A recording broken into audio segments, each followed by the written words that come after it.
In a little green patch in the middle of the Rajasthan desert in India, close to the border with Pakistan, lies a curious sight.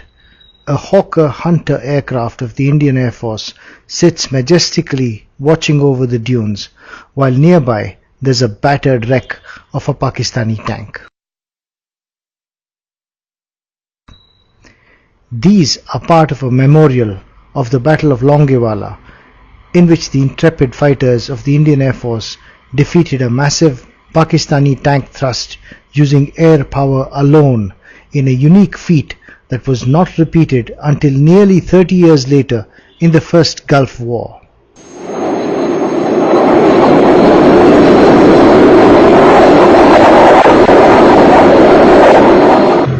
By the time war broke out between India and Pakistan on the 3rd of December 1971, Pakistani soldiers had already massacred 3 million Hindu and Muslim civilians in Bangladesh in a genocide unparalleled since the Holocaust.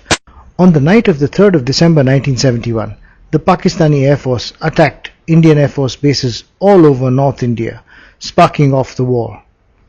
By the next day, an Indian armoured thrust had crossed the border north of Jaisalmer in Rajasthan to mount an attack on the Pakistani town of Rahim Yar Khan.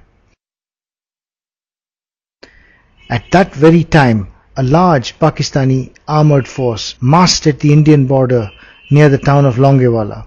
With the Indian armour 1.5 days away, the Pakistani armour was in a position to capture Longewala by dawn, overrun Ramgarh, and capture the city of Jaisalmer by dusk. This Pakistani force consisted of 2,000 men supported by 65 battle tanks with field guns, anti-aircraft guns and 138 vehicles. And all that stood opposing them were Major Chandpuri of the Indian Army and 120 men.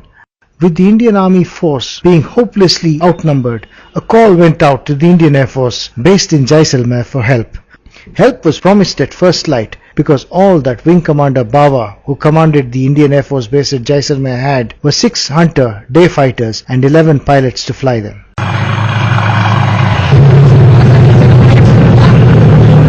All through the night of the 4th of December, Major Chandpuri's men heard the noises of Pakistani tanks amassing. As they crossed the border, the outnumbered Indian contingent opened fire with all they had, which was not much, just a single recoilless rifle and small arms. And the Pakistanis, believing that they were facing a large defending force, halted for the night.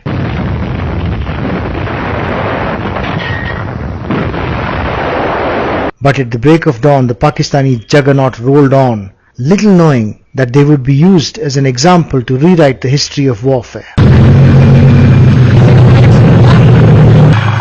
The Hawker Hunter aircraft that operated out of Jaisalmer were armed with 4 30mm cannon and 12 anti-tank rockets, but the pilots had trained well and knew the sand dunes like the palms of their hands. The first 2 pilots took off at first light and were guided by an observer aircraft towards the attacking Pakistani armour. What followed was history in the making, as a tank thrust was defeated by air action alone for the first time in the history of warfare.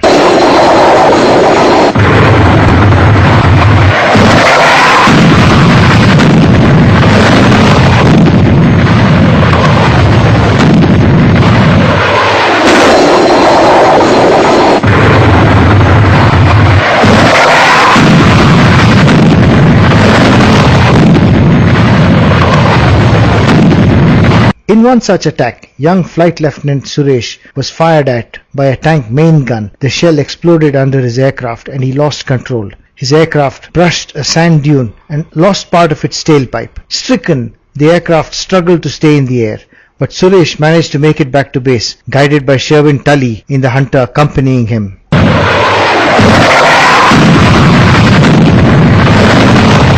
But the attacks continued relentlessly through the 5th and 6th of December.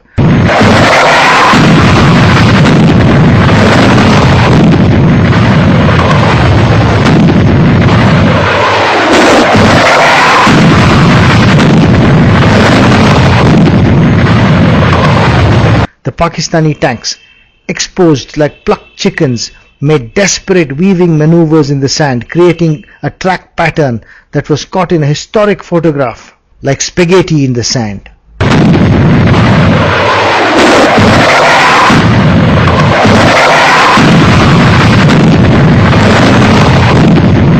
The fate of the Pakistani armoured thrust is explained by the desperate intercepted message from one of the Pakistani tanks. हिंदुस्तानी हवाई फौज ने नाक में दम कर दिया है।